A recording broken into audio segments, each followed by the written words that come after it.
Hello, Gonky. Are you there? Can you hear mover? Am I in? Awesome.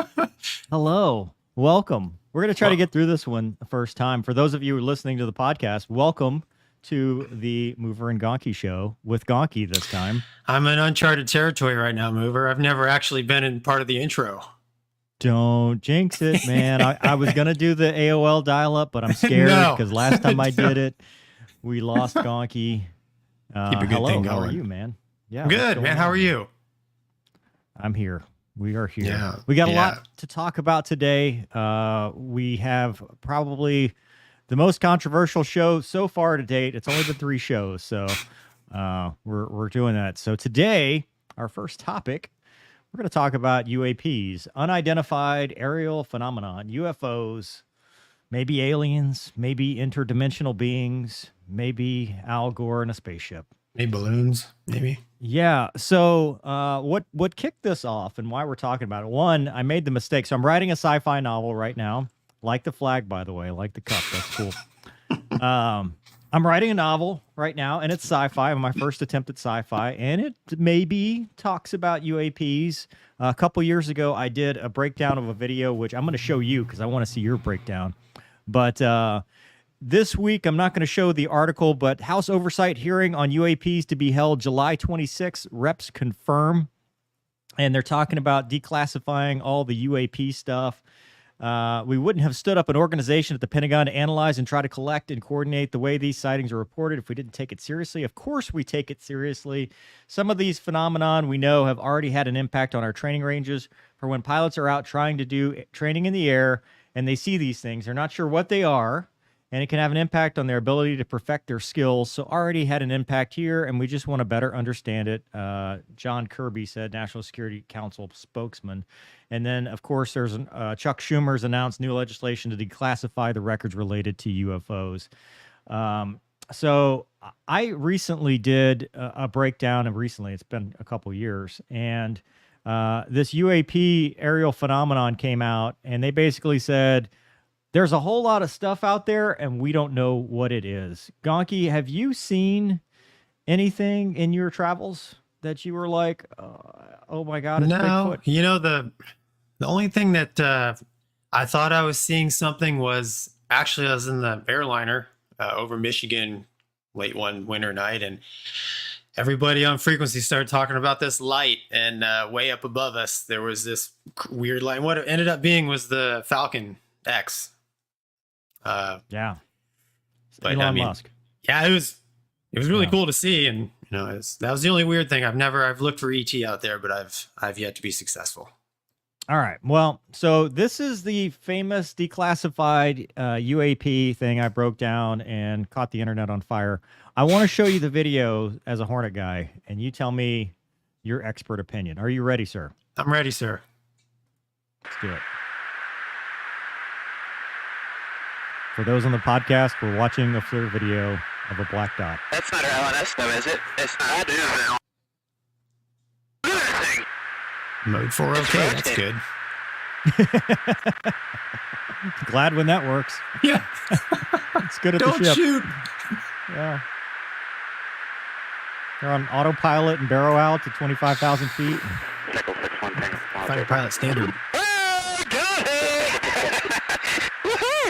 Rizzo's excited about being able to track something with the pod. This is calm discipline. Can you box moving target? Well, they're in the same jet. Oh, okay. 3.7 miles. Dude, that's pretty close. Dude. Wow. Look at it fly. So they're closing on it. 150, right? V sub C. Yeah. Yeah, but how small would it have to be at 3.7 miles to be that? I mean, that's a tiny target. You know, I've got, I don't know, hundreds of hours of looking at through an AT FLIR. Did you guys have AT FLIR in the F-16? No, well, we had the Lightning. I flew Lightning? the Lightning. Okay. The Lightning pod. Anyways, AT FLIR, and I've got a lot of time looking through this. And I've watched this video a couple times, and honestly, I don't know what to make of it because to me, it looks authentic.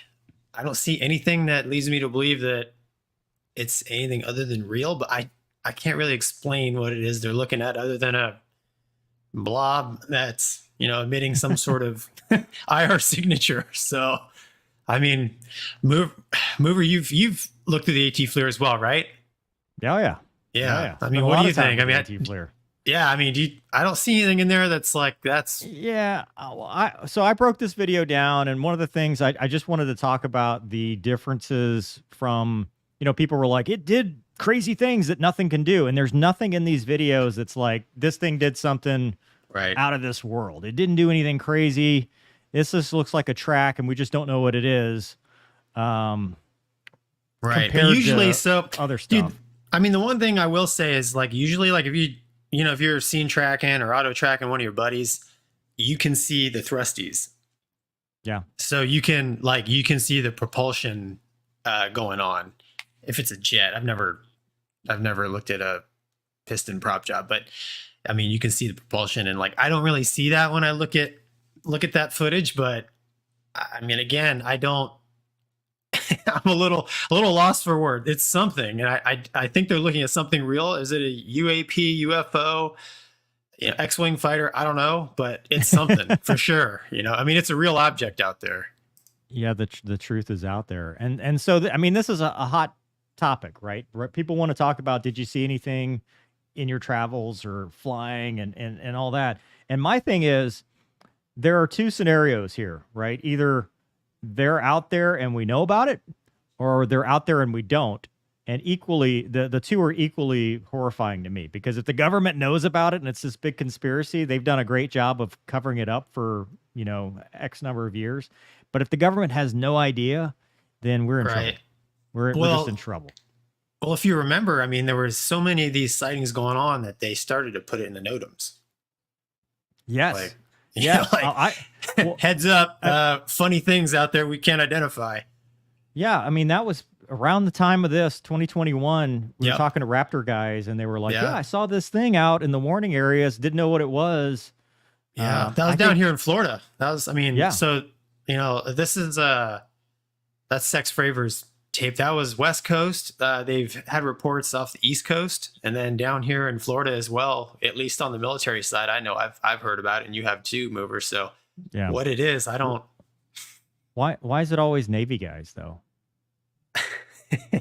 Well, if you're an alien race, you want to study the best of, what another species has to offer. So of course you tangle with been out to sea for a really long time. Start to see things out there. I don't. No, dude. I heard we had a couple Raptor guys tell us some stories about seeing some stuff. Well, they're also prone to hypoxia. So true. That's true.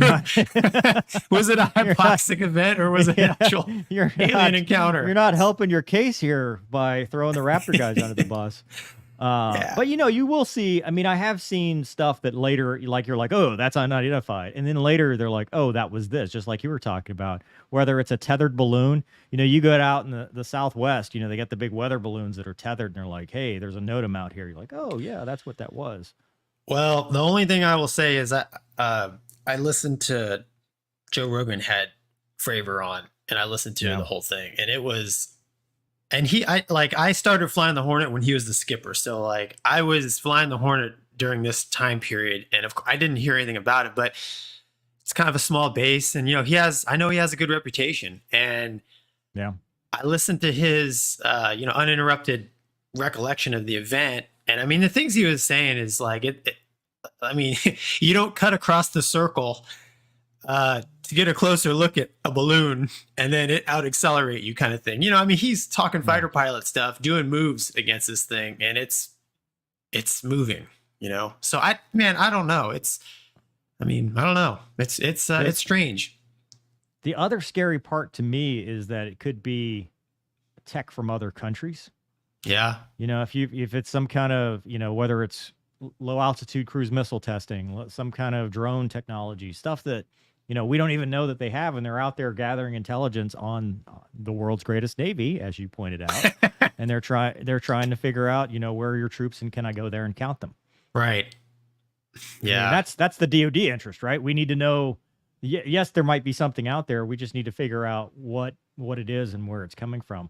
There was have you heard of the Skinwalker Ranch? People who keep asking me about this on the Twitter. I have. Yeah, Yeah. I don't pay much attention to it. But There was the theory of the wormhole between, in the Utah where they're transiting. And that's Right. all that stuff is fascinating to me, but and as I'm finding out with writing sci-fi, I'm not smart enough to do the physics and do the math and go, this makes sense or this doesn't. I just know you can't come up with real nonsense. I could.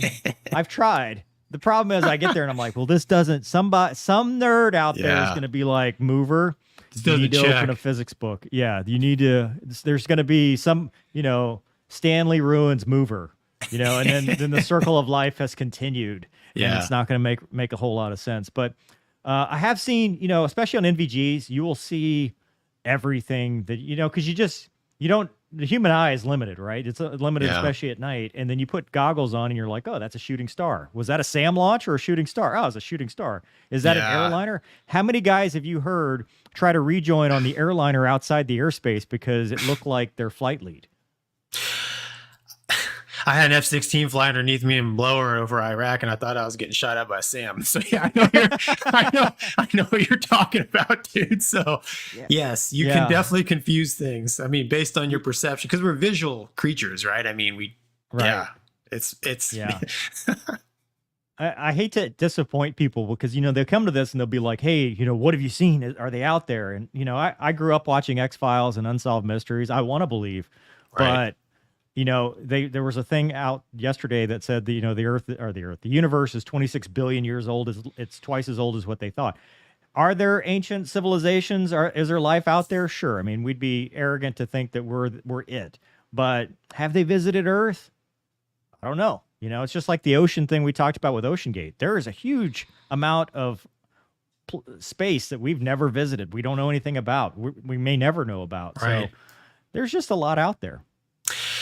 Yeah, it's a big universe out there. Yeah.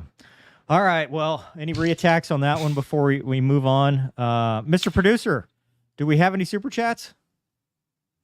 We can check in.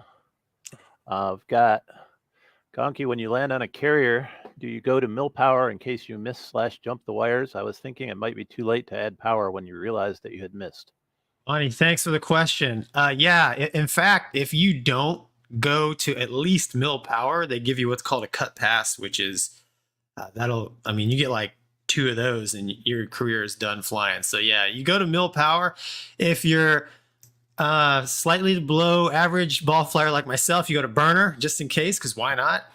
And if you miss the wire, or I'm sure some of you probably seen, the cable snap sometimes, but the E2 kept flying away. So if anything happens, you want max power on the airplane, and they rig the gear for that. So there's actually a whole process that goes on the ship with the arresting gear. If it's a Rhino, they'll set the arresting gear for a certain weight. If it's a Legacy Hornet, they'll set it for a certain weight, and they take into consideration the fact that you're going to be in the power when you land. So yeah, you definitely at least mill power. We've got a couple of more that you can offer feedback on if you choose. Do these super chats pay for Gonky's hotel room so you can have real internet, or is it Taco Bell or Wendy's? Gonky's, look at the background. Look at this. Gonky has moved. Look at the evolution in 3 episodes. Look at what he's got. Now hold on, Adam. Look, dude. Thank you for the super chat. Though actually, the only reason why I'm in my office doesn't have a door, and I have small children and a very understanding wife. But I had a water line burst in my daughter's room, so I'm down a room. So I was forced to use this, and I think it's working out. I don't know, Mover, what do you think? I think this is the best we've seen so far. I hate to jinx it, so let's keep going with the show. We'll get back to the super chats. Thanks, and the reason Adam. We're doing the super chats and not just everybody is because that's not the intent of this show. Mover Mailbag is where I answer everybody's questions. Plus, we get a lot of questions. Yeah, that's the thing. Is thank you. Yeah. When you put a pretty face on like Gonky, you get more questions, so we have to narrow it down. Thanks to the background, man. So the next one, this is your topic, Gonky. Yeah, Airbus this week, for all the aviation buffs out there, they had an Airbus A321 run off the runway. So Mover, I think, or Doug. Got it queued up, sir. There's a video. Press play, I'm ready, sir. All right, and let us begin. Wow. We'll just mute it. We don't need to listen to them. Oh, dude, the best part comes at the end. Not the screaming. It's the thrust reverser.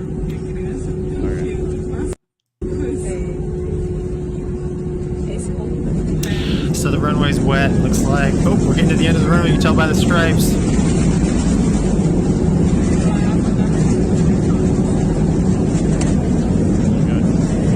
Oh boy.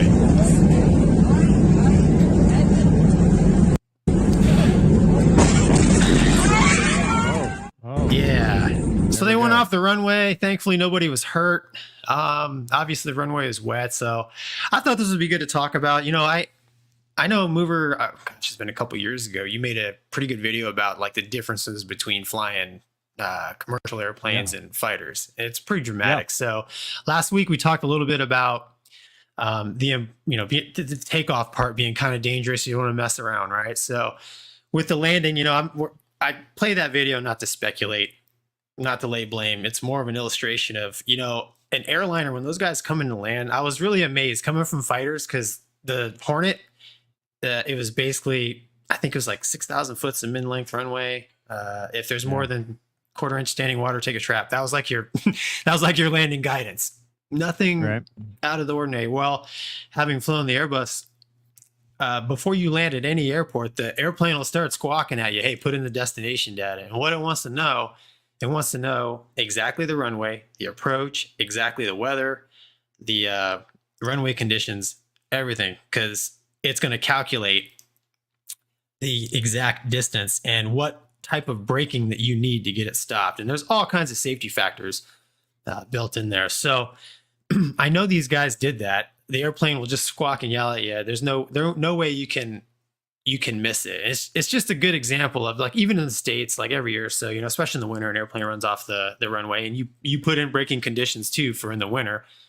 But these guys touched down on a wet runway, and I don't know if anybody's ever taken a look at aircraft brakes, but they're like race car brakes. I mean, it's got anti-skid. There's like carbon fiber. I mean, they're really, really good. Even in the wet, I'm really surprised at how good they grab. But you can tell it wasn't going as planned, because towards the end, those guys engage the thrust reversers, and usually that's something you initiate like at touchdown. You put the thrust reversers in. These guys obviously saw the runway coming up and were like, "Oh, she ain't stopping." So I've had a couple incidents where I thought I was going to go off the end. Probably the worst was in a Hornet, Super Hornet, where I landed on a wet runway just like these guys did, and I stood on the brakes. And it's one of those things where you push on the brakes, you get a lot of braking, and then you start pushing more, and there's no more, and you got what you got. And I used every inch of that runway, and I did what these guys tried to do. I actually turned off the end at the exit on the paved surface, so I didn't go off. But that was close. So you can do everything right, have the performance data, and you can still have accidents like this. But it's just a good example of, like, hey, takeoff and landing is no time to joke around. I mean, I don't know, Mover, you've got a little bit of time in a Boeing product. You guys are, when you land them, I mean, you get the landing data, the whole 9 yards, or what? Is there ever a time where you wouldn't use thrust reversers in the Airbus? That was like every, really? Yeah. Okay, so in the 737, it was every landing. You're always on the reversers. Yeah, in fact, our SOP now is use so they call it green procedures, right? Trying to save for the environment. The environment. So instead of full flaps, it's like one from full, so flaps 3 and then no thrust reverser, which it wouldn't surprise me it wouldn't surprise me if that's what these guys were doing. And you can put that in, and if the data comes back as it can do it, you do it. You have the data, right? But I mean, like I said, so you can do. Sorry. No, go ahead. I was just gonna say, like, on this than me. No, it wouldn't surprise me, if these guys, did everything right, and it's just so happened, something like this. Yeah, that adds perspective, because I would have thought, oh, well, they forgot to do the thrust reversers, because, the no thrust reversers, and then they go off the runway, which means maybe one caught, the other one didn't, something. But that's interesting. Yeah, no, I read that. I read that in one of the speculations that, hey, one thrust reverser engaged, which caused them to swerve. Which I will say, also part of the green procedures is min thrust reverse. So basically idle reverse. And I will tell you, if you don't get the throttles or thrust levers all the way into reverse, you'll have one that pops and one that doesn't, because this happened to me. And even at idle, the yaw is significant. It will wake you up. Wow.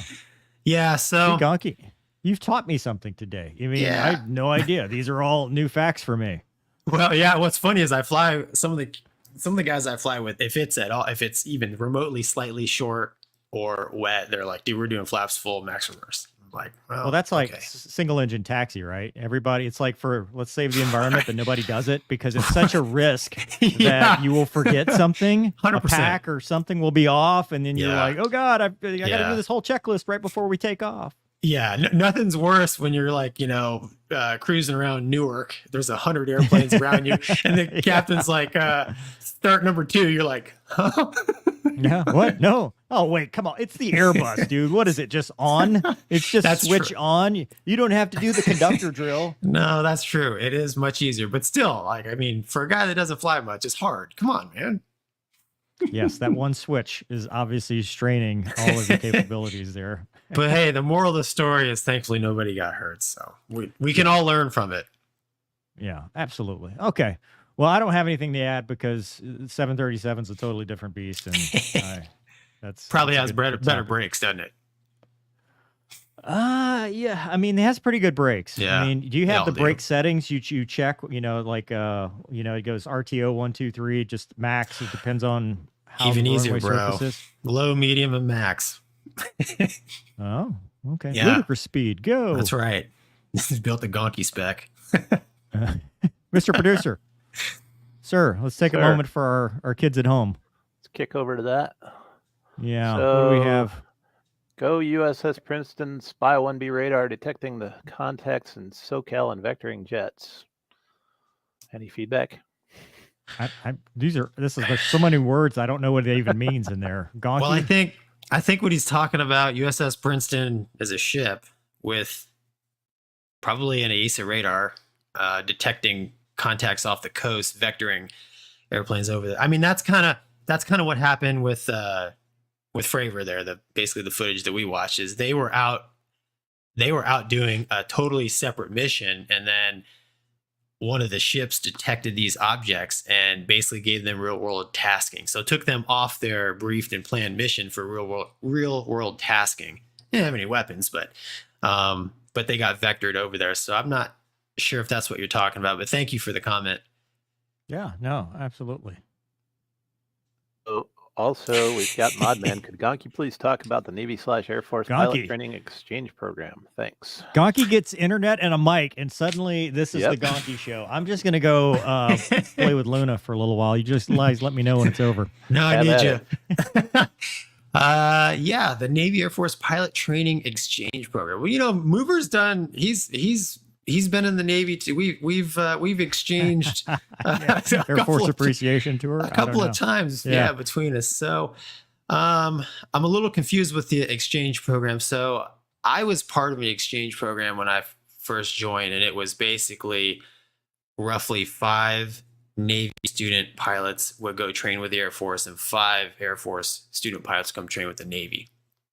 That program went on for quite a while, and I don't think they're doing it anymore. And the hard part, at least when I was there, was basically the grading systems weren't the same. So the Air Force had a much more complicated, if you can imagine Strict. that. Stringent. Big words. Much more stringent grading process. Where in the Navy at the time, it was literally down, below, average, above. And in the Air Force, it was like, 5 stars, underline, exclamation marks. I mean, all kinds of stuff. And when it came time for the Navy guys to be put back in with their other Navy brethren for selection night to figure out how well they did in primary for either jets, props, helos, or whatever, the formula that they used was up for debate on if it was fair or not. So that was one of the issues with the program. Every single person I've talked to who is an Air Force guy that did the Navy part, they loved it. So Sorry, I blurred out for a minute. I was having Gonky issues on my yeah, end. dude, bro, get your internet fixed, man. Come on. That wasn't the internet. That was the camera. Come on. It's 20, what year is it? 2023. But yeah, so that was, I mean, as far as the program goes, that was, you know, it's good to know how the other services work, because in real combat, we're supposed to work together. And it has served me well. When I came to the T-38, I actually flew with guys that I flew with in UPT on the Air Force side. And it really is a small community. Even, you know, the fighter community itself is a small community, but military aviation in and of itself is small. So it was good. Yes. Be careful who you aggravate. That will come back to haunt you when you apply for jobs later. True. Be careful. Short memories too.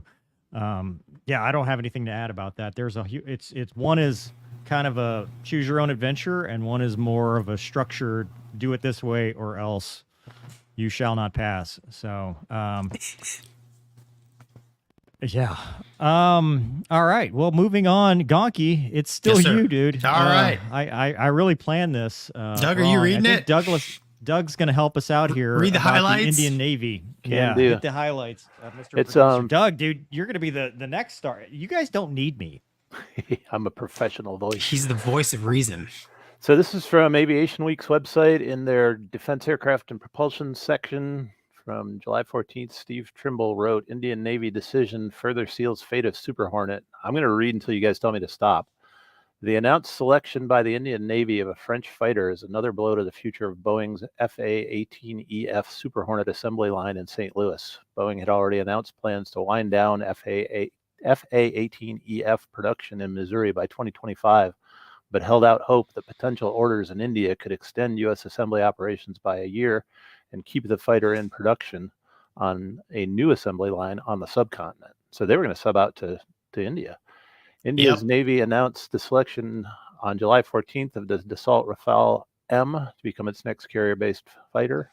So we'll likely cease production around 2025, said Bern Peters, Boeing's Vice President of Business Development for Air Dominance Programs. Indian Air Force still has a requirement to buy 114 new fighters under the medium-range fighter aircraft program, but delays in the selection progress could mean the Super Hornet is no longer available. Boeing is not yet commenting. But keep going. No, that's good. You got what you need? You got what we needed. Yeah, no, hey, thanks for reading that, because I can't. Font's too small, my eyes are too bad. Yeah, so 2025 winded down the Super Hornets. So selling fighters is a big business. So I know I've talked a lot about doing the Royal Malaysian Air Force thing.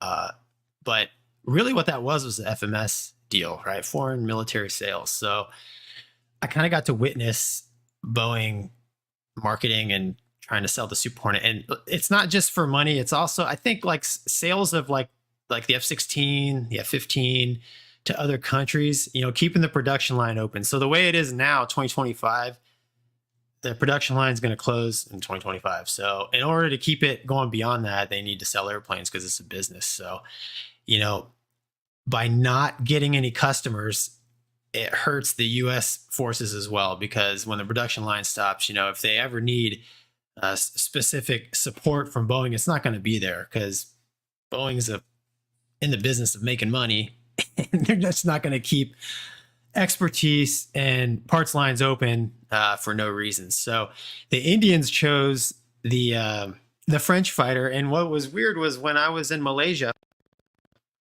I actually got to meet with the Rafale rep, the guy trying to sell the fighters to the government. And he was very French.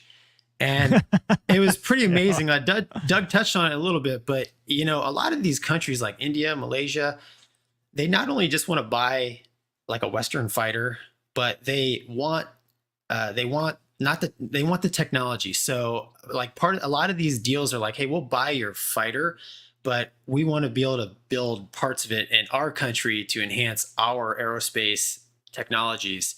And basically what they're looking for is some independence, right? Because if they go fight somebody and for whatever reason we cut them off, they want to be able to support their own airplanes. So I know with the French, you know, they were a lot more open that idea than Boeing was. You know, you can argue all day on which airplane's better. The Rafale is a very good airplane.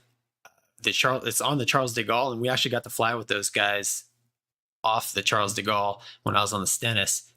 And I think I had one sortie where we did like 4v4 BVR against them. Nice. Now, we truth be told, we weren't out, level 11 on them, but BVR struck me as flying a lot against like another Hornet, and our training got to go out and dogfight one of them. And I asked him how'd it go, and he said it's very similar to fighting Hornet. So if you look at the specs, like the thrust, the weight, it's all very similar. Granted, it's a delta wing, but it's very similar performance to the Hornet. I personally think Super Hornet's a better airplane, but. Well, so you and I did a breakdown of a Rafale versus a Raptor. Don't get me demonetized again saying any jokes about any fighter aces from the United States. That's correct. I will not. But as you can, by what you just said, that goes back to why it's so ridiculous, because a Raptor, they're not bringing the A game for that. That's interesting. Sorry, go ahead. No, I was just going to say, like, it kind of, if you look at, the Indians picked the Rafale based on the fact, I think they were going to get the most technology sharing. And then also, I'm not sure if it mentioned it in that article or not. I cut Doug off, but in addition to buying just a fighter, you're buying a maintenance plan, a training plan. And I'm not talking just for pilots. It's to maintain the engines, maintain the airframe. I mean, it's a multi-year billions of dollar kind of thing. No, it's infrastructure. Yeah. I mean, and a lot of it is US aid. So they use the US aid packages to support, the $1 billion, multi-billion dollar contract to support it. Did you see, Mr. Producer might be able to find this. No pressure, Doug. But you don't have to if you don't want to. Do you remember back, because I think this was even in the article before we cut Doug off. So Canada cut the Super Hornet. They were going to get the Super Hornet, and then they're like, nope, we want Fat Amy. And big mistake. Part of it was because of the Airbus A220, that whole thing with that jet, the Bombardier or whatever that it was before the A220, and how Boeing kind of made them mad with some of the stuff they were doing on the airline side. So it wasn't even related to the fighter side. It was what they were doing on the airline side that then became something. But if you recall, and I don't know who made this, it was probably Boeing, but it was this awesome Twitter video, a social media video, these two kids playing. You remember what I'm talking about? Yeah. It was the kids playing. Oh God, Doug, what are we doing? Oh, there it is. Look at this. He's got it. But Boeing suffered near misses on potential contracts, selected the F-18 as an interim solution in 2016, but a Boeing initiated trade dispute against Bombardier in 2017 prompted, and that's the A220. Yep. But the script of this little video with these kids playing, and they were talking about, what do you have? He's like, I've got the super brand new F-35. Stealth. How many do you have? Yeah, it's invisible. He's like, well, how many do you have? Just the one. And he's like, well, what do you have? He's like, I got a fleet of F-18s and support and 10-year warranty and stuff. And that goes to what you're saying, where, you're buying the maintenance packages, the missiles. And I love that you talked about them bringing their own hardware to it, because I just did a video with the Hellenic Air Force, and it's a different IR missile. They're not using AIM-9X. They've got their own that they've created. Same thing with the Israelis. They have adapted their own tech, sometimes even better, to, existing platforms, and that's kept the Viper alive too. Well, the Rafale itself is actually France saying, hey, Typhoon, you're taking too long. I don't like where this is going. So the Rafale was almost purely French jet for that very reason. They wanted to maintain, their ability to create a frontline 4th-gen fighter and support it. But the Indians, like I can totally see why they did what they did, mainly because their Air Force also flies the Rafale. So there's some commonality in there, and India is a big country, but compared to the U.S., a smaller military like the Indian Indian Air Force and Navy, there's that commonality is going to save them a lot of money. But being American, I think the Super Hornet would have been a better airplane. But it is what it is, and I just hope somebody does. I hope somebody does buy it, Mover, and keeps the. Well, that's another article in itself. Kuwait, they just like no kidding, a month ago they released the funds. You know that had been delayed because of COVID. They got the contract in 2018. They built them in 2020, 2021, and then the jets sat because they couldn't deliver them. So now that process is, it's being uncorked. Yeah. But like you said, nobody else to buy them. The assembly line shuts down. And I wonder if they're going to pivot to the EX, because that is what's keeping, the F-15 assembly line open is the EX. And there are countries that want to buy that too. Yeah. When I looked at the specs that the Royal Malaysian Air Force was looking for their MiG-29 replacement, and it just screamed basically Strike Eagle. But I told them that. I said, hey, these requirements more match the Strike Eagle. And they said the Strike Eagle is too expensive. So it does come down to money. It does come down to money. And the Hornet and the F-16 were kind of the lower budget 4th gen options. So. But yeah, so hey, I think Indian Navy's getting a good jet. I've flown in and around Rafales, and they're a pretty awesome airplane. But pro America, America.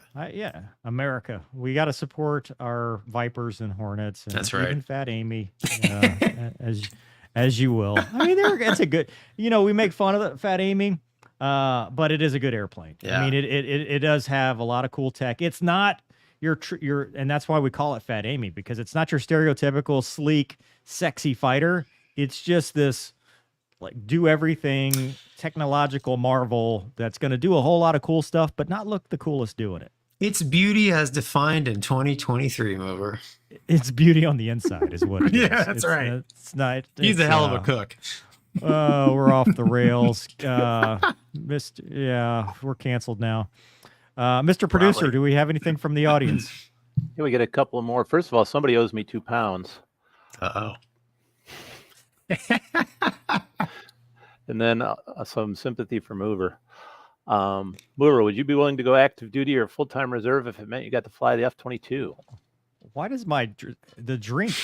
Bro, got too excited it made him blurry. It's your internet. Is this a job offer? I need to know before I answer this question. If it's a job offer, I'll consider it. If it's not a job offer, no. Modman sounds like a squadron commander call sign, so be careful. Yeah. You just got your dream shot. I don't know. I mean, I would say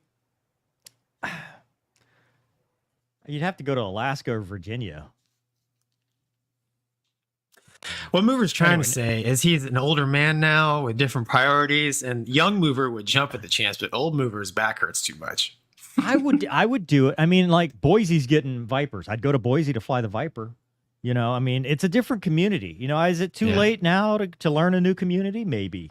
But I don't know. I don't know. I wouldn't say no to anything, but it's not going to happen because the F-22 community for sure does not want Mover within its ranks. Or guaranteed. Yeah, Mover. The two faces you see up here, persona non grata. Sorry, next. And Adam he's not a first-time caller because he called earlier. But anyway, long-time listener, first-time caller. Mover, have you struggled with the loss of sensation of speed getting out of a fighter into a car, or getting out of the ARCA car and getting into a car, or getting out of the ARCA car and getting to the Lemon's car?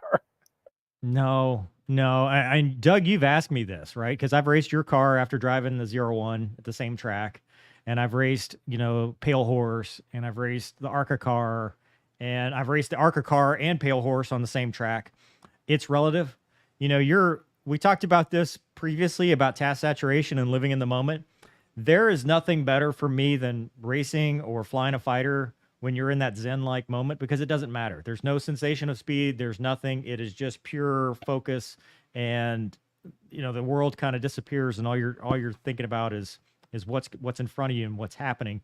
So I don't even think you get the sensation of speed, especially as big of a track it is as it is at Daytona.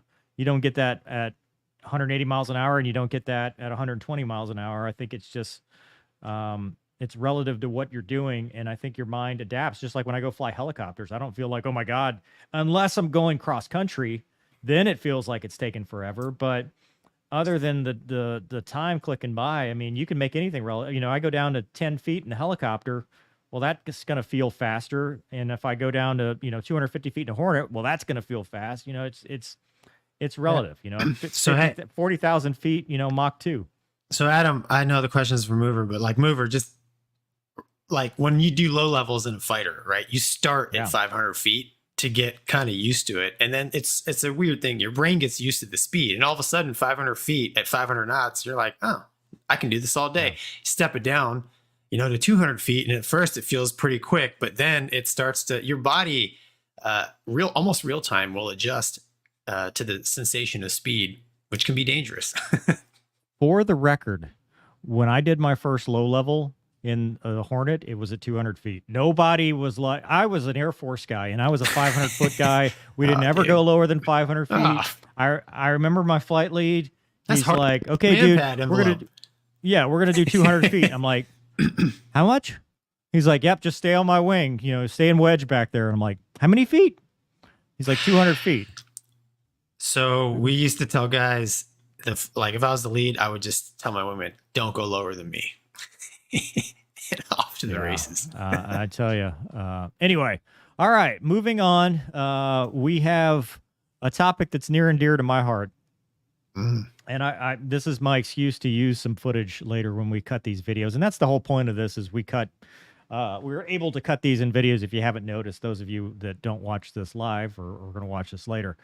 So, Airshow experiences. I know, Gonky, you were a demo pilot for a little while. I never got that opportunity. That would have been awesome. But I wanted to talk about some of our favorite airshow experiences. And Gonky, even though it's my topic, I'll ask you the question first. What is your... Thank you, sir. Well, because you're on a roll, dude. I can't stop you today. You've talked so much. You've talked more in this episode than you have the whole season. My internet is allowing me. Your internet is objecting though. It's my camera. I'm carrying us both right now. Gonky, what is your favorite time? I mean, what did you think about doing air shows, man? What's your take on that? Well, we always had a saying, an air show is a great place to shine your rear end. So, I mean, man, to answer your question, the air show experience that is by far my favorite. I did the St. Louis Air Show once. Like you said, I was a demo pilot. I was actually on the B team, but we had a crash that year that killed a couple guys. So that really neutered the whole program. So the demo year was cut short. But my favorite show that I did was St. Louis, and it was over a couple days. And what made it so cool was my parents were able to come out. And so my parents got to watch me, fly with the Corsair, do some light aerobatics, go near supersonic past the arches at low altitude. And then, of course, I got to park the jet, get out, people all around. And it was really cool just to be able to do that for my mom and dad, because I was stationed out in California and, they're in Ohio, and they never, I go home twice a year. So they never really knew, I have this whole life and out west as a fighter pilot. And my parents never really knew that. And they got to see a little bit of what I do via an air show in St. Louis. And that was awesome. And the people there, they treated me awesome. I got to park the jet at Boeing. I mean, it was an awesome experience. And the jet broke and I got stuck there for 2 weeks, but that's a whole nother story. So, but it was the St. Louis Air Show, and it was because my parents could come out and see it. How about you? That is my story as well. So, I mean, I never got to do demo flying, but I came back from a deployment and I found out about the Acadian Air Show, New Iberia. And it's about about an hour and a half away from where we live. I made it down there in 45 minutes because you called me and said, come down. Well, okay. So I got to bring my first time down there. I did the air show 3 or 4 times.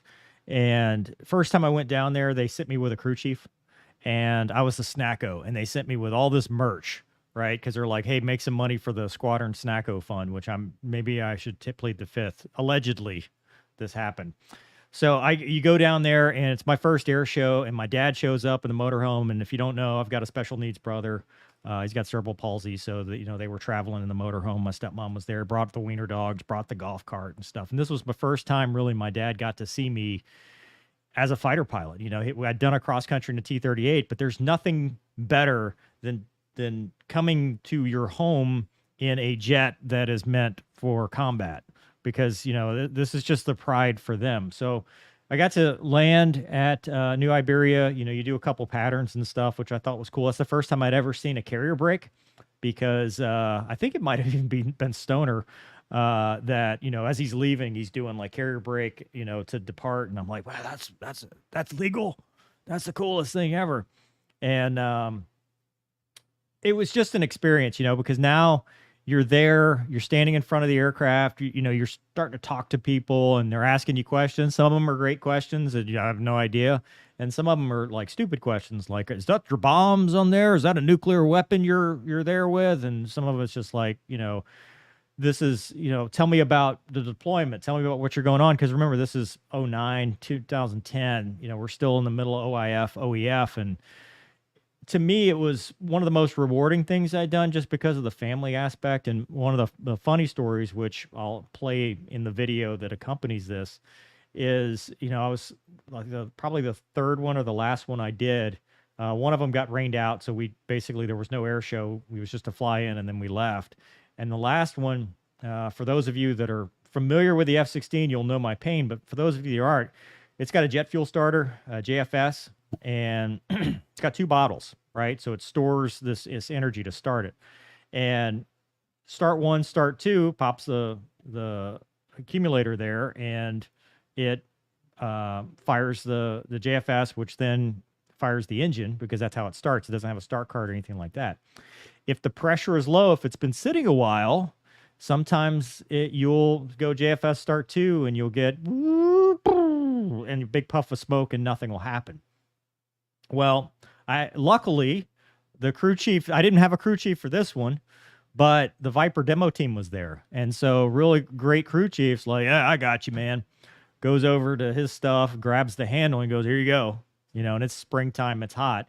So I'm under the jet pumping up to get the accumulator up to get enough pressure so that I can start the engine, because it's like, I forgot, somebody in the chat will probably know. That's probably an F-16 crew chief, but I think it's like a couple hundred like cranks to get it back to the right pressure once you pop that bottle. And it takes a while when you're in full flight gear.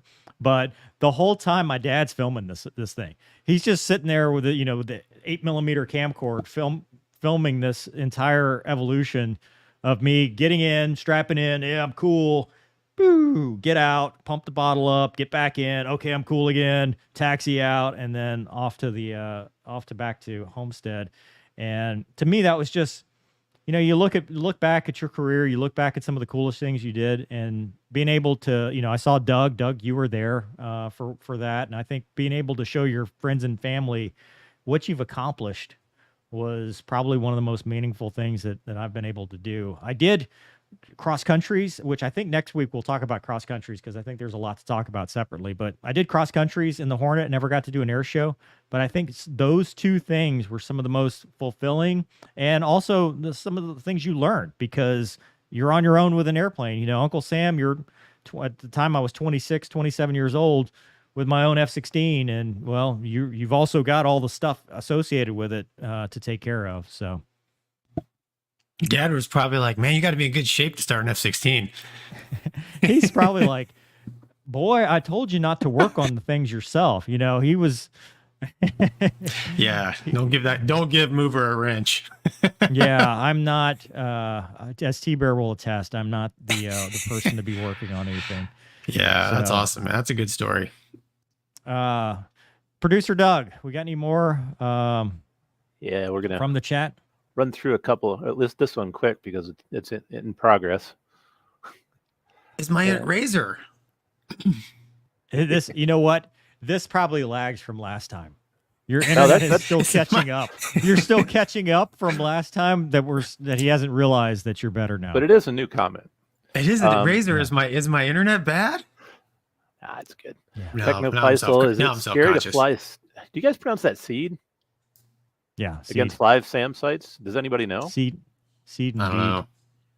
I'm does gonna anybody say know what? yes. It would be scary. I've never I done it. depend, it depends on what you're in. You know, That's true.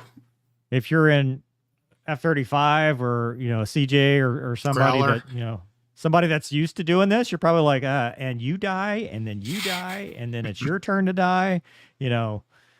If you're in a Block 30 F-16 or a MiG-29 with just a harm strapped to the wing, and you're just like, good luck, boys. It's a little bit Iron scarier. Hand. Yeah. So, all right. I feel like this is a math question. Go ahead, Doug. 30,000 feet at Mach 1-ish in the F-16. Roughly, what is your IAS? Always wondered. You Three guys something probably. look it up on the chart. Yeah, you can Google this. I appreciate the for $10 I can Google it for you. I feel Let's like I see. dropped the ball. I should have had that one ready. You should, if what do you say, 30,000 feet? That always did amaze me, like how low your indicated airspeed would get as like 1.0. at high altitude Uh, compared to your. At 30,000 feet, it is 390 knots calibrated airspeed at Mach 1. So Wow. here we go. There we go. The more you know. And All right, I back feel to like, let's just throw this one in before we jump. Adam. Are you Awesome. gonna read it, or am I gonna read it? I'll read it. My favorite airshow moment was seeing my first ever jet fighter. It was 1991, and I was 6. Wow, I was a lot older than that in 1991. My first ever fighter in the air was an F-117. Seeing it and hearing it in person truly changed my life. I'm sure that's true for a lot of folks. Oh man, in '91, F-117 was like, I mean, it's like looking at a Brand new. UFO. Yeah, it's brand Yeah, new. that's awesome, Adam. Thanks, man. All right. So a new feature for the channel. We have got voice messages, and Look at us Spotify, go. now that we're on Spotify, we can get the voice messages. The hard part's going to be relaying these voice messages. So if I did it right, here we go. We're going to try this. If I did it right, the first voice message is from, I think he said Rich is my hero. I didn't want to use his real name. Are you ready, Gonky? Send it. Send it. Hello, Mover and Gonky. This is Rich is my hero here. What situations have you both been in where the pucker factor was high? This might not be flying, it might be something else that you've done, but obviously flying stuff would be way cooler. Thanks both. Love the content. Keep up the good work. Thanks, man. That's awesome. That's awesome. Isn't that cool? I mean, Yeah, technology, it's pretty wild. If we had live callers, one day, mark my words, Gonky, one day we'll figure that out too. Technology is amazing. Like clearly, he's not from the South. So, No, I mean, it's that was amazing. not a Southern accent. No, it's amazing that somebody from another country can ask those questions. No. Or Go cares ahead, enough Mover. about us. Me? Okay. What do we want? Because we're going to do both. What do you want to do? You want to do air or ground? I've got stories for days. All right. So here's one I'll talk about. And this is a good, I'm not going to say segue, but it ties into what we were talking about before of what happens when you feel overwhelmed. Because sometimes things will just cascade on you and you'll be like, what's going on? I was at Eglin and I talked about how Eglin's not necessarily friendly to T-38s. I was at Eglin. I was fighting a Raptor. It was one of the ACM rides where, we're dogfighting the instructor. The students got to come find us, pick out the right guy, kill me. We were relatively close to the field and the forecast for the weather was decent. It wasn't like a bad day. The weather wasn't forecast to make us IFR. So we were using VFR bingo fuel. So that means the fuel that we calculated to go back once we were done with the mission was based off of, I'm going to go to the VFR entry point, come up initial, pitch out, land, and what was it, 800 pounds in the T-38? So around 800 pounds. And so on this day, however, everything's going great. We both bingo out. We're both done with the sets. We're just a little bit above bingo, not much. And I check out, and I'm starting to head north to go back to Eglin. And the airspace controller's like, whoa, where are you going? And I'm like, well, I'm checking out. He's like, nobody told you to leave the airspace. I'm like, well, dude, we are always just start flowing north. I'm limited on fuel. He's like, well, there's weather moving in, and they're starting to sequence people for the ILS, which is the instrument landing approach. And I'm like, do what now?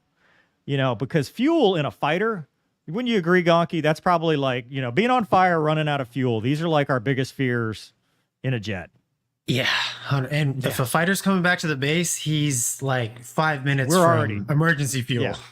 We plan it because we want to use every ounce of fuel. Yep. And if we get back and we've got a little extra, maybe we'll beat up the pattern. But usually we want to use our gas tactically. And especially when you're supporting Raptor students, because it is, tens of thousands of dollars an hour for their training. You're trying to be the best adversary pilot you can for their training and, for their learning experience. So anyway, I'm the first one down the train from our little group.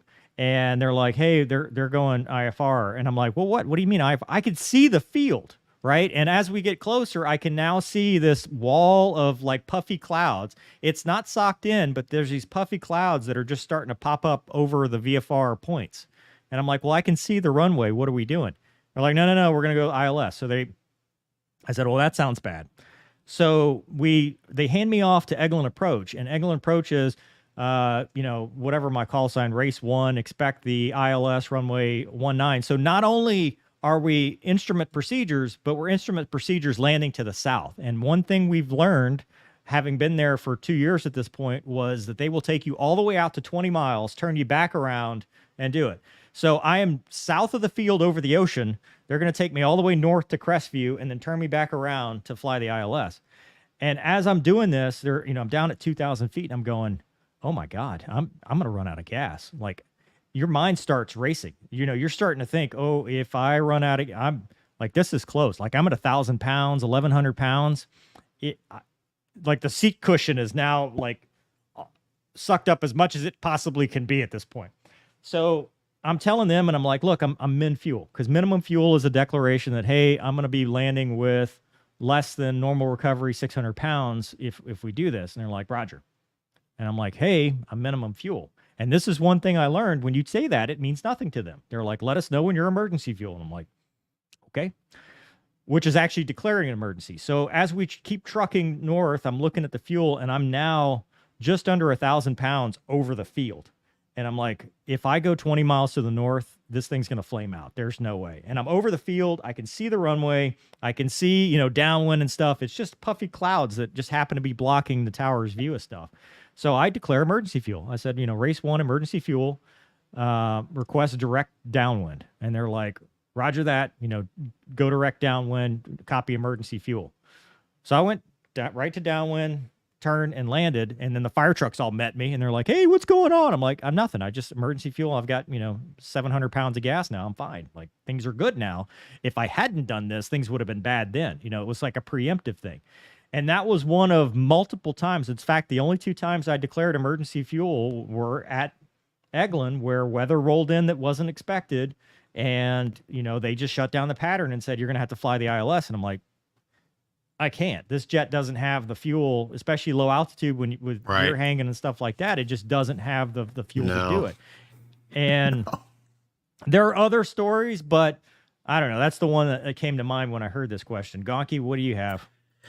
Yeah. So, when you first told me about the question, a lot of sea stories went through my mind. But, flying wise, since that's what he'd like to hear, probably there's one time in my illustrious flanker that actually grabbed the ejection handle. And basically, we were out in Key West doing a good deal 2v1. I was the one, so I was the bandit.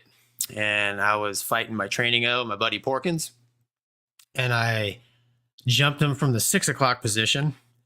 And like good blue air, right before I was getting ready to pull the trigger and shoot my training O, I decided to shoot him first since he had a Top Gun patch. But anyways, right before I was getting ready to pull the trigger, man, he called a brake turn, and he broke left and went almost pure nose low. My buddy Porkins broke right and then went up in the vertical. So I pulled really hard initially down low, shot Link, our training O, and I reversed to go after Porkins, who was going uphill.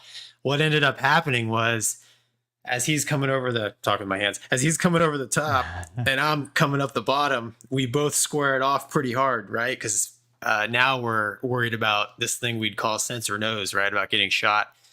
Long story short, those hard pulls to get the airplanes around the corner depleted our energy. And so what happened was Morgan's coming downhill with almost no energy. I'm coming uphill with limited energy. And I remember looking up at it and thinking, constant bearing, decreasing range. Yeah. And if he's not moving across your windscreen, he's moving through it. And it was pretty obvious to me, like, I think we're going to hit. So I was already in full blower and I was pulling back on the stick, and I pulled back on the stick even more. I mean, all the way to the stop. And the airplane, being the good Hornet it does, it rotated about its axis, but it kept going in its same direction. And I thought that doesn't work. So I shoved the stick all the way forward, and it rotated again about its axis, but kept going in its trajectory because we were ballistic, basically. You're supposed to call ballistic, but when I was, certain of my own demise, I just didn't have the brain bias to do it. And I could see Porkins doing the same thing. And when it became apparent to me that we are indeed ballistic, there's nothing we can do to change our trajectory, I reached down, I grabbed the handle, and I thought, there's two things that went through my mind.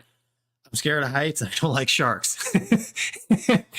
So around Key West, we're at 20,000 feet, and there's lots of water, Florida water beneath me. So I really didn't want to eject. And I don't know what it was. I took another look out, and I'm like, you know what?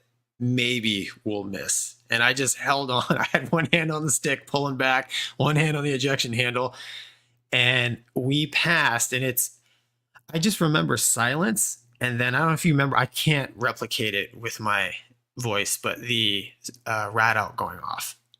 Oh, yeah. So in the Navy, going through 5,000 feet, you set the rat out 5,000 feet is as high as it goes. So he passed beneath me. And I mean, I was staring at Porkins. I mean, our eyes, like our eyeballs were huge. And he passed underneath me. I thought maybe the tail would hit, but I mean, we literally just barely missed one another. The rat out went off, and you're supposed, there's this whole comm drill, well, knock it off, this, that, and I didn't say a word. I just flew home. It's like Link's like, you guys okay? I'm like, yeah, Link, no. I'm just going home. And I don't drink much, but if you remember there, over at the Fly Navy, there's that little shop across the parking lot. We went over there and bought a bottle of Gentleman Jack. And Porkins and I had a bottle of Gentleman Jack. I still, every time I talk to him, I'm like, remember that time you almost killed me? And he claims it was my fault, but I thought I was pretty offensive until I wasn't. So, but that's the only time I ever grabbed the handle thinking I'm going to have to get out of this airplane. So like Mover said, there's a lot of other times I've had some serious pucker factors, but that stands out in my mind. Yeah. So Doc Holiday Garage says, wouldn't you just say bingo is higher than you normally would declare, so not to run into issues like that? Well, you see, the problem with that is, so bingo was based on the airspace, where it is, normal processing times. It did not take into account a VFR day turning into an IFR day at the time. That wasn't a consideration. You remember this, Gonky? You remember this whole discussion we were having? I mean, this became a big thing, right? Because we weren't used to them and they weren't used to us. So we did eventually start padding the numbers because of this. But to go from forecast VFR to not even IFR, but they're calling it IFR, wasn't something we were ready for. Well, the other problem was some of the ranges that we had to get to the T-38 were so far, like you couldn't really pad your numbers too much because you wouldn't do anything.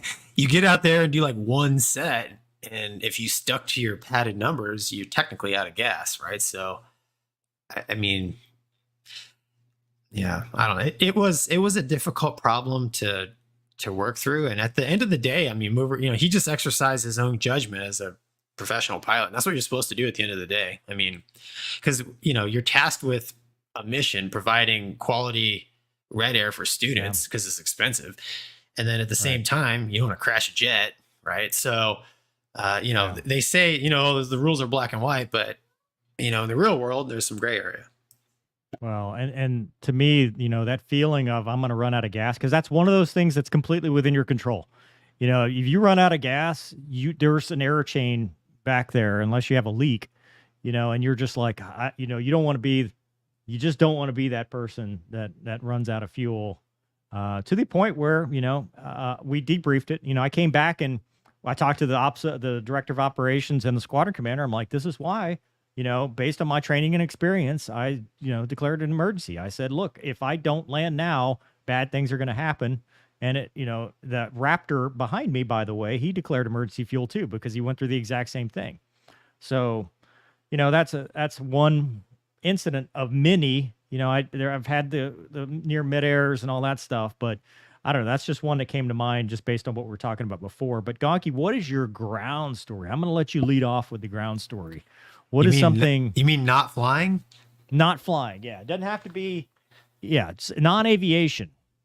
Well, I thought about that as well. And as far as sometimes you can have pucker factor and still get hurt. My aviation story, I had pucker factor and I didn't get hurt. But for the ground, so movers in the cars, I was in the cars for a while. Cat shots kind of ruined that for me. But so I've always been a big motorcycle guy. I ride and race dirt bikes as an amateur. But when I was real young, my 12.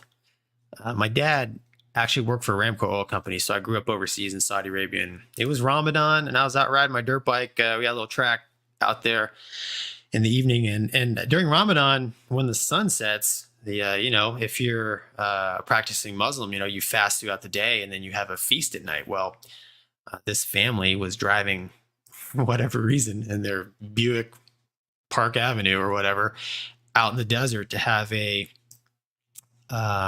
their evening feast, and they just so happened to be, they just drove on our track, and there was a decent sized jump here on our track, and I remember as 12 years old, I hit the jump I hit this thing 100 times, and I look down and I'm like, dude, there's a car driving to where I'm going to land, and I landed right on the hood, front tire went through the windshield, caved in the roof, and I did a front flip, and there was a gap in my memory for a while. I ended up in the hospital. I spent about 3 days in the hospital, broken arm, mild concussion, we'll say. But yeah, it banged me up pretty good. For legal reasons, this is a joke. Yeah, exactly. A long time ago. But, I just remember even being 12 years old. That's probably the first time. Up until that point, I was pretty wild. They're really on a motorcycle. That was probably the most dangerous thing that I was doing at the time. I was pretty crazy. When you're young, some kids learn by physical pain. Some you can just tell them, don't touch the hot stove. I have to touch the stove. So that's my first real time getting scared and getting hurt. And I remember coming out of that because it took me a while to recover. It took me, a couple months because I had broken bones, but I wasn't the same for a long time after that. The mental aspect of that got to me. It took me a long time to acknowledge my own mortality, because when you're a kid, you think you're like Superman, invincible. So that really scared me. And I still think about that today. Thankfully, in the States, I ride on tracks where there's no cars, but and it totaled that car, by the way. I didn't think it'd do that. I saw it at it totaled it. I went and looked at it after the fact. I did not think I probably weighed 110 pounds at the time, and my motorcycle is RM125. It probably weighed 200 pounds. I mean, it totaled that car. I was amazed at the damage it did to it. So, and my bike was fine. Banged me up, but yeah, that's probably my my pucker factor non-flying story. Jeez. Yeah. That's why the way I am now, man. Yeah. Tell the story 3 or 4 times the same way. Yeah. Wow. How about you? All right. Dude, I don't know. I kept trying to think of a different story that wasn't this, but the same story kept coming to mind. So last year, I just finished a road certification. I was solo with the sheriff's office. As some of you know, I'm a volunteer sheriff's deputy, road certified. I've got my own Tahoe. I've got, all the stuff. I'm fully qualified. Actually, I just got my rifle. So I'd finished the rifle course and everything. And I was out on patrol, and a lot of cops know this. When you hear the tone of beedoo, beedoo, like they will tone out something that is a no kidding, something's in progress, something is happening that, you know, everybody's probably going to end up having to respond. And I was just driving down, you know, the road, we'd just been hanging out, was driving down, and they toned it out, and it was they call it a suicide attempt is what they called it out at. So, you know, start turning around to go to it. And while they're on there, they said the woman had called in and said that she had just killed her daughter and she was going to kill herself. And the dispatcher reported she heard the shots on the phone, and then the line was still open. So we ran code, you know, me by myself in the Tahoe, but we intersect, and we're this line of guys just going to this call. And we get there, and you no idea what, you know, you don't know if she's still shooting, you know, if she shot herself. That's all we know at this point. And we all, you know, get there, stage up. I grab my rifle, you know, first time to ever, you know, use this in a tactical situation. And we get there, and the dog's dead because she killed her dog, and her daughter's dead, and then she's dead too. But that whole thing leading up to it, you know, you're just like, I don't know what I'm about to get myself into. You know, I don't know what this is about to be. And, you know, that to me, that was, I tried to think of something cooler or something funnier, but that's the one that sticks out the most because, you know, I'm a dog guy, right? You know, that's the first thing, you know, I'm posted up at the doorway next to this German Shepherd, beautiful, you know, 3 or 4 year old German Shepherd. And it's there. And, you know, you're just like, you see this stuff on TV, you know, in fact, it did make the national news right after, but you see this stuff on TV, but then you're like, these are real people doing real bad things to, you know, people that they love. And it ended up, the reason like was stupid, you know, it was like they owed money, whatever, it's like, you know, that's why to me, mental health is such a big deal when we talk about this, not just for the aviation side, but also for what I've seen, you know, because I just did a mental health first aid class in law enforcement, and is the amount of attempted suicides I've been to, the amount of times I've been to calls where people are wanting or thinking about, or, you know, suicidal ideations, they're getting into that situation.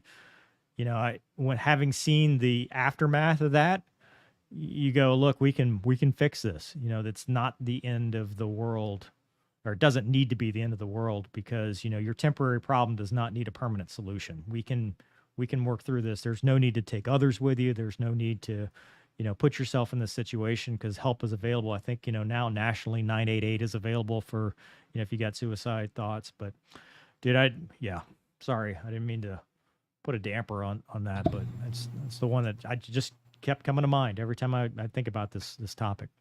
Wow. So anyway, Doug, you got anything? Yeah, that's actually too soon. The next one. Tomcats. Yeah, that was from Saxon. Yeah, he just kept saying Tomcats. Yeah. Tomcats. Oh God, it's on a loop now. I can't stop. Oh. Tomcats. Tomcats. Oh boy, how do I make it stop? Douglas. That's not my department. Yeah. All right, Douglas, what do we have from the chat? Let's see. Going back a ways now. Have any of you guys seen the Saab Viggen in action? Also looking forward to seeing the Gripen E in more joint operations when we're officially in NATO. No, but I did do an interview with a pilot that flew the Gripen. Well, he still flies the Gripen. He flew the Viggen. Did he fly the Draken too? Wasn't he like he flew all the Saabs? Can't remember. Yeah, I want to say he flew them all. That surprised me because Draken's going back a ways. Yeah, so he flew all of them, and really cool guy. The Gripen's an awesome aircraft. I hope we get to see it more, but yeah, for sure. But never got to see one in person because I don't know. Why would I? Thanks, Tobias. It's awesome. Yeah. And we've got Hiram Bifidum wants to know if it's possible to fake FLIR footage these days. Anything can be faked. Yeah, anything can be faked. Anything could be DCS. You know, I mean, anything can be faked. Is that it? That brings us up to date on Super Chats. Awesome. So, next topic for this week's Mental Health Minute. Wow, we just had a mental health minute there, but I wanted to talk about something that I think is applicable in everybody's life. It's complacency, right? You always hear complacency kills, and it's something that, we talk about in the F-16 manual, if you will, because that's the one manual I have read. I took it out because it's quoted as complacency is a sense of well-being, often while unaware of potential danger. And usually complacency hits when you're tired or when you've been doing a routine task over and over and over, i.e. you've gotten experience, right? Where they say when you're most dangerous, when you've reached that 100 to 200 hours in the aircraft and you think you know what you're doing, and you start to take routine tasks for granted. And this doesn't just apply to aviation, but racing cars, law enforcement, first responders, any of that stuff. It always applies. So Gonky, what is your take? Like, how did you dealt with students a lot? How would you get them aware of the dangers of complacency and how not to be complacent? Honestly, in my experience as an instructor, I found that the new students almost never suffered from complacency because everything was new, relatively speaking. A lot of things were new and they were under pressure, and they would usually perform. Where I saw complacency more often was like you'd have a senior guy coming back through just to get a rehack because he's got thousands of hours of doing it, his way. And that experience would cause them to be complacent in some areas. So, generally speaking, like you catch it, right? But no, the young guys, I can't think of one time where any of the students that I taught were complacent on anything. Usually, like I said, it was the more senior guys coming through. I mean, sorry. No, go ahead. I was just going to say, complacency, I think, is that, the human body is always trying to operate, like the brain's always trying to put things in automatic mode. And I just think if you have a lot of experience, like you said, if you've done a task over and over repetitive, like it's you can drive, eat an ice cream cone and talk on the phone at the same time because your body has basically automated a lot of tasks, right? But if you're a new driver, you can't, right? You're totally focused on keeping it between the lines. Same thing. So. Yeah. And you see this in aviation mishaps. I've done a lot of AIB, reports where complacency, not just within the mishap pilot, but sometimes complacency with their leadership, right? Where they're making decisions and going, well, we've always flown in this kind of weather. It should be fine. Or I think another big one is the airlines, right? Because what is a profession that has a lot of automated routine tasks where you do them over and over and over again, and you're lulled into this sense. We have been very fortunate in the United States, especially, when's the last fatality? Well, the Southwest mishap where, that was just a catastrophic event. But even before that, the Miracle of the Hudson, not a fatality. Things went well, but we've had a very long period of safety, which is good, but also can lull people into the sense of, well, this is just routine, when aviation is anything but routine. Aviation is inherently dangerous just by the fact that we're doing something that humans were never meant to do. We mitigate those risks, but you can never mitigate everything. Yeah, yes. It's a dynamic environment, and it's always changing, right? So. Yeah, and it just takes, like you talked about, especially with FMCs, the computer, it just takes fat fingering one number, and you don't realize it. Yep. It just takes that one little misstep, and all of a sudden you're taking off with takeoff and landing data for a runway that's 4,000 feet shorter than what you're actually on, or you're on the wrong runway, or you did something. So how do we battle this? Well, one of the things is you have to recognize it, which is very tough to do. I think, it's like hypoxia, right? The most difficult one to recognize, is where you're not completely out to lunch. You're not completely debilitated because, you actually are still trying to function. And this is especially because you've done it. You've got this sense of, hey, everything's going great. Well, checklist discipline, that's one way to mitigate it. Communication, SOP, communication, talking, whether people misunderstand crew and cockpit resource management. They think that that's only for heavies. Fighters probably do it more. Every sortie is, that's why, especially in the Air Force, 1 and 3 are your flight lead and your element lead, and you say, hey, back me up. However, anybody in the formation can sing up if there's something dumb, dangerous, or different at any time. And that communication keeps us honest. Remember I said in the previous... There's no rank in the air, right? No rank in the air, no rank in the debrief, at least not in the Air Force. It goes back to the planning phase. It starts with a good brief mission plan, but then in the air, everybody's got a voice because we're a team operating towards one goal. Yep. And it's not, I think that's what sets us apart from some other countries where, it's about honor and it's about, well, I don't want to be shamed and all this stuff. Our goal is to learn, get better, and accomplish the mission. So complacency is one of those things that will prevent us from accomplishing that mission, whether it's flying a fighter or in law enforcement. That's a big killer in law enforcement is complacency. You don't watch their hands. You're not positioning yourself. There was a video I watched. I like to watch the police, police activity and stuff like that. Well, there was a video where a guy rolls up on a suspected U-Haul vehicle and just gets out, and he thinks it's stolen, suspected stolen U-Haul vehicle, and he starts talking to the guy. He's like, hey, come on over to my unit. Let's talk. This guy's suspected of stealing this U-Haul, right? The cop's by himself, and he starts talking to the guy, and then he's like, okay, hey, bring me another unit. So he's talking into his mic. Well, what happens while he's talking to his mic? The guy goes for his gun, and that becomes a struggle that ends up in the McDonald's parking lot next door, and many shots shot through the window, and by the grace of God, nothing bad happened to any bystanders or the cop or anything like that. But it's complacency that puts us in these situations where we forget our training or go, well, it's not going to happen to me. And we're lulled into the sense of everything is fine. You have to be on edge a little bit, no matter what you do in these situations, even flying an airliner, because if you're not, you may miss something. Yeah. It's like, never had a real V1 cut, but we might have one today. Exactly. So you get ready for it. I always think about that. I look down at the end of the runway. I'm like, look long, man. Keep it going straight. I mean, because if you're just caught sitting on your hands, stuff like that will kill you.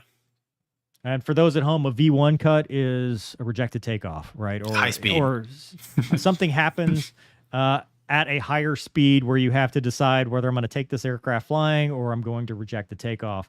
And whether that's in a fighter, complacency kills in G. I've been pulling 9 Gs all week. I'm good. I don't need to worry about the G strain. I don't need to go to the GX and pay attention to it. I'm just going to pay lip service to it. Right. And then the first thing you do, the 9G bat turn, your lights out. It's that kind of complacency, whether it's safety related or tactically, where you get complacent about where the friendly troops are.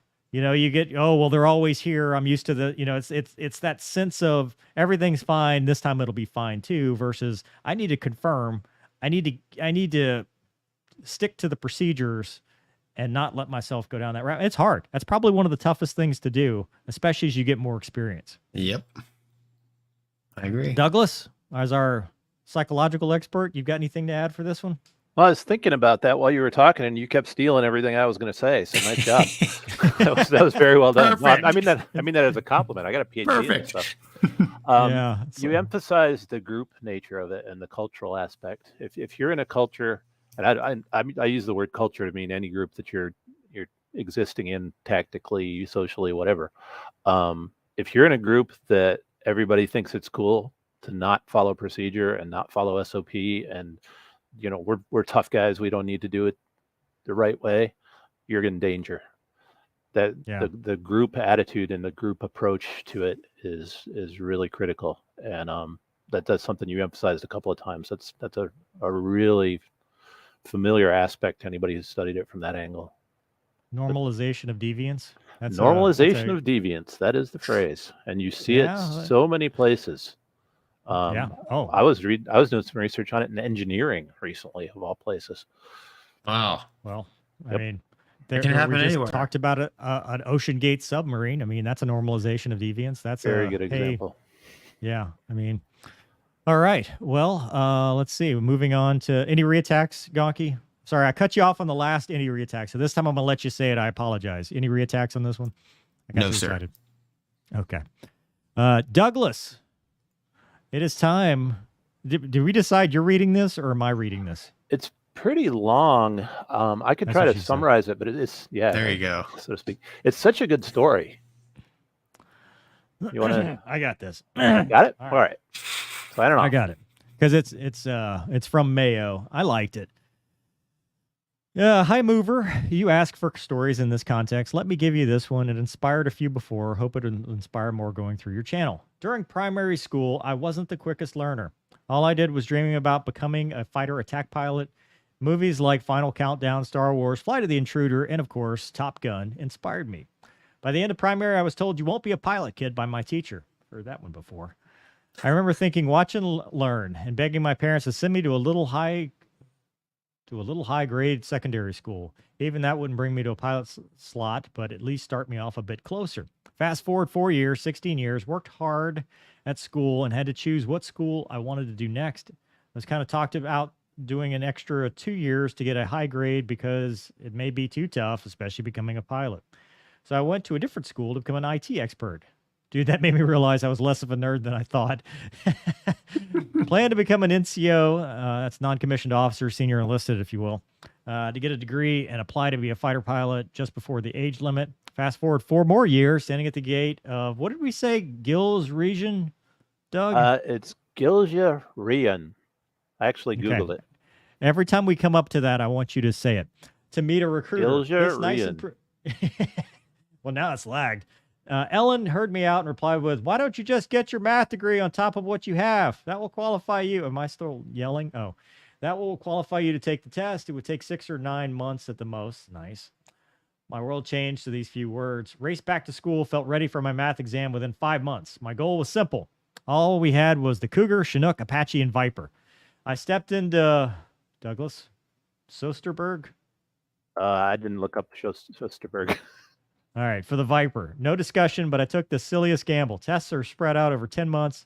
Aptitude tests. What country is this? Psyche vals, medical simulator tests, and practical flight test. I quit my IT job, started daily PT, learned about aviation, took some flying lessons, taught myself how to fly and Cessnas properly through Microsoft Flight Simulator, played a lot of Falcon 4.0, reading anything I could get on the Viper, and party a lot. Chances an applicant makes it through it was about 0.1% in my head.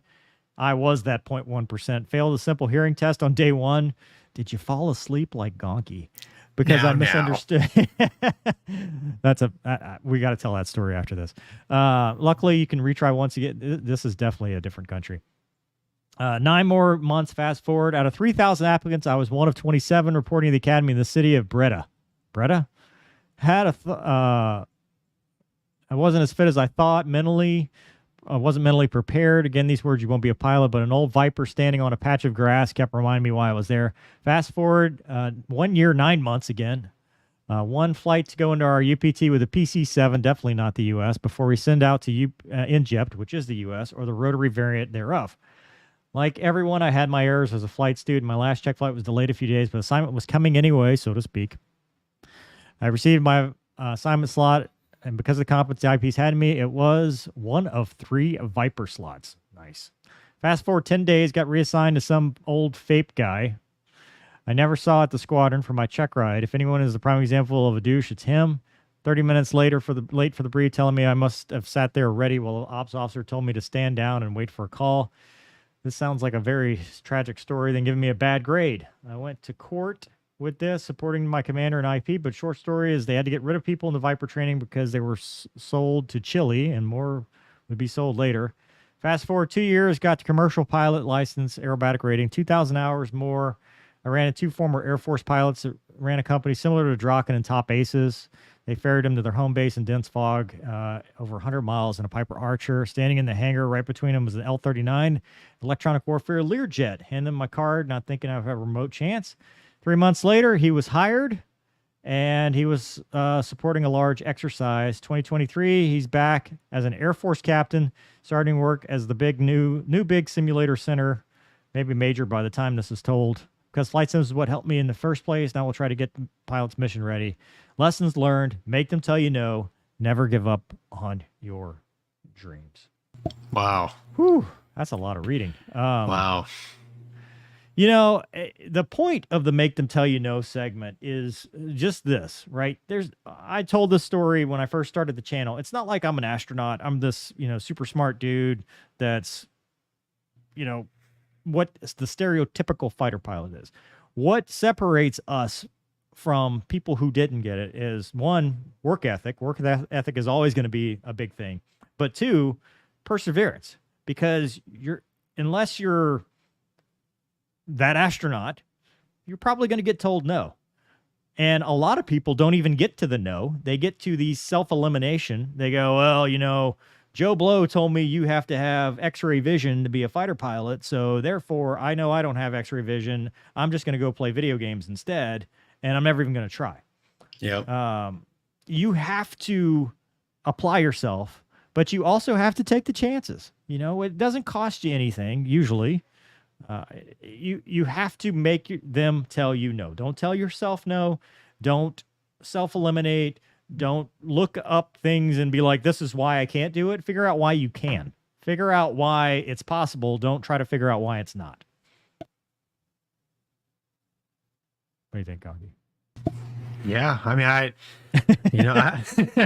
sorry, I sit here before you as just a regular guy, and I would argue that, I mean, you hit the nail on the head, man. You got to persevere, man. Don't stop. Just keep applying. I mean, I had to overcome my issues just like everybody else, and I would even argue, man, astronauts. For sure, like those guys are super motivated. For sure, they got told no at some point along the way. Yeah. Go watch The Right Stuff. It was on HBO Max recently. I finally watched it for the first time, but you will see people that just raw perseverance, and any space program, any high threat program where you're under a lot of pressure, you have to perform. It's not because they were just superhuman. It's because they had this never give up attitude. Everyone loves Rocky because he just won't quit. I mean, Everybody loves Rocky. I mean, Rocky is like if you could watch a movie about Make Them Tell You No. Look at Jake Preston. He was great in the Cobra. And then in the Apache, he had to wear a panty on his head to overcome the right eye dominance. And then he passed the bag and then saved Tommy Lee Jones with his Apache. I don't think there's a more inspiring story. Movies. We already did that one. I did that one with Casmo. All right. Anyway, that's enough. Douglas, do you have anything for the Make Them Tell You No segment? No, I'm just going to echo you again. When people ask me what it took to get through grad school, I just tell them I showed up every day. Yeah. Step one. Doesn't hurt. That's writing a book. Yeah. Doesn't hurt to have qualifications. Doesn't hurt to have natural ability, but you won't get there on that. Yep. Yeah. If you write a book, people have asked me that too. And not that I'm this prolific author, but I would say, they go, well, how do you write 11 books, 10 books or whatever? First of all, they're self-published. So it's not like I'm this, big fancy author, but I will say you have to write it. A lot of people get stuck in the editing phase. Like Gonky's a writer now too. You've got a book coming out. Kid's book. It's not the same. Well, either way, the only way you got to this point was that you applied yourself and you did it. You didn't find a million reasons why you couldn't. Look at Wombat's book. In fact, I've got both books right here. Yeah, I think mine might have come in today.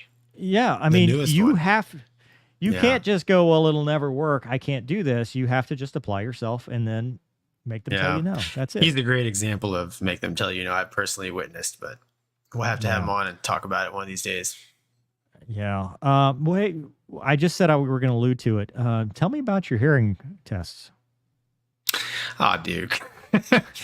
All right. Long story short, I ate too much for lunch. We went to hear the hearing test. They put you in this really comfy, soundproof room, and I'm pretty sure I fell asleep because it took a long time for everybody else to finish their test because we were on the same audio loop, and yeah, I had to fess up because I failed it because I was asleep.